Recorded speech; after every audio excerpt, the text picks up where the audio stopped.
ETF index mutual funds నేర్చుకుని stock మార్కెట్లో రాణించాలనుకుంటున్నారా? వెంటనే ఈ నెంబర్కి కాల్ చేయండి.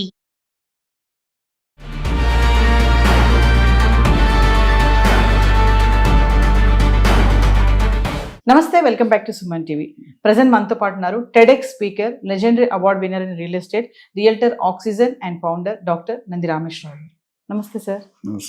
సార్, చాలా మంది ఇల్లు కొనాలి అన్నప్పుడు బడ్జెట్ వేసుకుంటారు.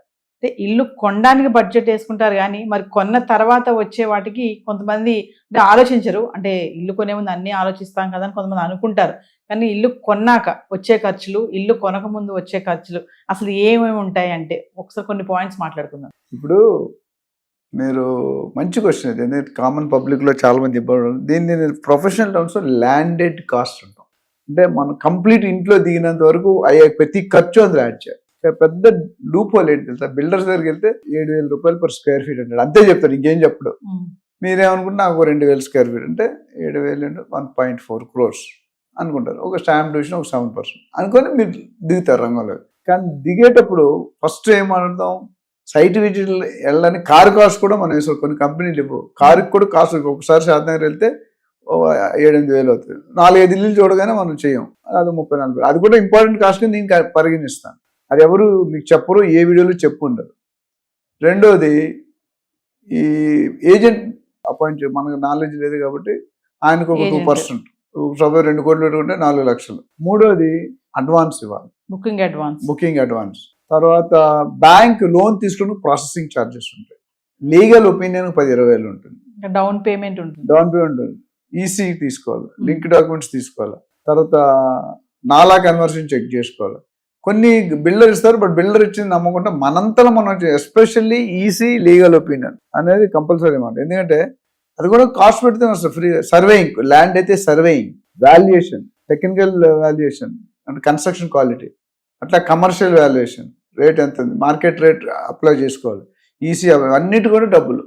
ఇవన్నీ ముందు ఖర్చులు. మనకి ఇల్లు రాకుండా, ఇల్లు ఏమి రాదు, ఇల్లు రావడానికి ఇవన్నీ. సో ఇల్లు కొనేసారు, ప్రోగ్రెసివ్ పేమెంట్ అంటే ఈఎంఐస్ ఎంత ఉంది, లేదా బ్యాలెన్స్ అమౌంట్ ఎంత, అది ఇంపార్టెంట్. దీని తర్వాత రిజిస్ట్రేషన్ ఛార్జెస్ అక్కడ వేసుకుంటే ఇక్కడ అయిన తర్వాత ఇల్లు కొనుక్కునేటప్పుడు వస్తుంది మీ ఓనర్షిప్ మారినప్పుడు.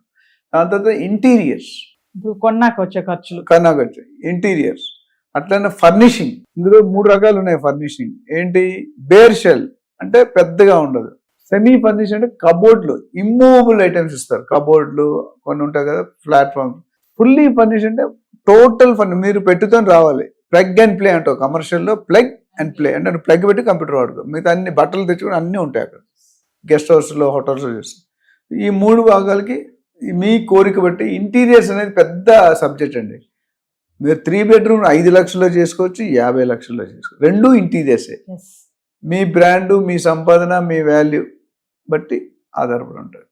ఇది కాకుండా మున్సిపల్ ట్యాక్స్ అసెస్మెంట్ చేసుకోవాలి. ఎలక్ట్రిసిటీ బిల్, మున్సిపల్ అంటే ప్రాపర్టీ, సో ఎలక్ట్రిసిటీ బిల్ కనెక్షన్కి ఉంటుంది, ఎమ్యూనిటీస్కి ఉంటుంది. ఎమ్యూనిటీస్ కూడా ముందు బేస్ రేట్ చెప్తారు, అక్కడ కలుస్తుంది, అది ముందే కడతాం కానీ, బట్ అది కూడా తీసుకోవాలి. So electricity connection, water connection, solar connection, నీ ఇష్టం. ఇవన్నీ కూడా కనిపించిన, తెలుగులో ఒక డైలాగ్ ఉంది సాయి కుమార్ గారిది, నీతి న్యాయం ధర్మం కనిపించిన 3 సింహాలైతే కనిపించిన 4వ సింహం నంది రామేశ్వరం. అదేవిధంగా అది ఎందుకంటే ఇదేంటి సార్ మీరు సినిమా డైలాగ్ చెప్తారు, మీరు నవ్వుతున్నారు. ఆ సినిమా డైలాగ్ అక్కడ అప్లై చేస్తారు. ఎందుకంటే ఇల్లు కొనే ముందు ఉప్పు పరిగెడతారు, కొనే తర్వాత ఈ లెక్కేసుకోలేదే, బ్యాంక్ ఇంట్రెస్ట్ రేట్స్ వేసుకోలేదే.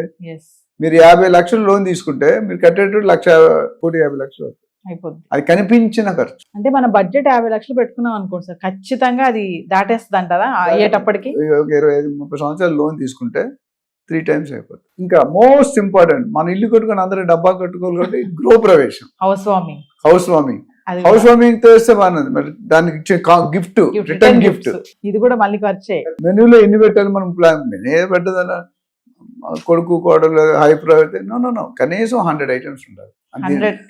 కనీసం మీరు వెళ్ళండి, పెద్ద పెళ్లికి వెళ్ళండి.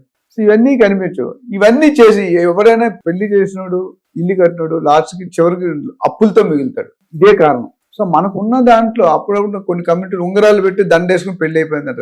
Best way. ఎందుకంటే ఈ ఫుడ్కి ఖర్చు పెట్టడం అనేది మన స్తోమత.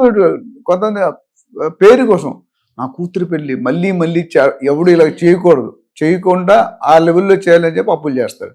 అప్పులు కట్టడానికి లైఫ్ అయిపోతుంది. ఇంకా మీరు చెప్పాలంటే ఇల్లు కట్టిన తర్వాత కూడా దాని మెయింటెనెన్స్, ఏసీలు పెట్టుకుంటారు ఫ్యాషన్, స్విమ్మింగ్ పూల్ తెచ్చుకుంటారు వాటర్, సో లైటింగ్ 3 లైట్లు లేదు 30 లైట్లు పెడతారు, ఫాల్స్ సీలింగ్. మా ఇంటికి ఫాల్స్ సీలింగ్ లేదు మీరు చూస్తే, నా సొమ్మతులు కొనుక్కున్నాను, మనకు అడ్డంగా ఏం రాదు కదా డబ్బులు. సో ఇవన్నీ కూడా కంపల్సరీ పరిగణించాలి. కొంత డిజైనింగ్, ఇంటీరియర్ డిజైనర్ వేరే కాస్ట్ ఉంటుంది, ల్యాండ్స్కేపింగ్, మొక్కలు, సో ప్రతిదీ ఒక ఐటెం పెరిచి దానికి వేలల్లోనే ఖర్చు ఉంటుంది కానీ రూపాయల్లో ఖర్చు ఉండదు ఇప్పుడు. సో ఇవన్నీ తీసుకుంటే ప్లానింగ్ ఉండాలి. మా ఇంటి ఇంత డిజైన్ చేసాం, నేను మా వైఫ్ కూర్చొని చేసుకున్నాను, ఎవరూ చేయించలేదు, మా వైఫే దగ్గర నుంచి చేయించారు. సడన్ గా మనం ఏమనుకుంటే కేకులు కట్ చేస్తే వేస్ట్ కదా, మనం ఏదైనా ఆర్ఫనేజ్కి ఇద్దామని మన ఆర్ఫనేజ్కి కొంత డొనేట్ చేసి వాళ్ళకి లంచ్ హోస్ట్ చేసాం 100 ఆడపిల్లలకి, చిన్నపిల్లలు. చేయడం తప్పు కాదు, అన్నీ కరెక్టే. మీ స్తోమతలో మీరు చేసుకుంటే in front there will be no crocodile festival, otherwise there will be a crocodile festival where you will cry for that. చూసుకొని అట్టహాసానికి ఆరాటానికి పోకూడదు.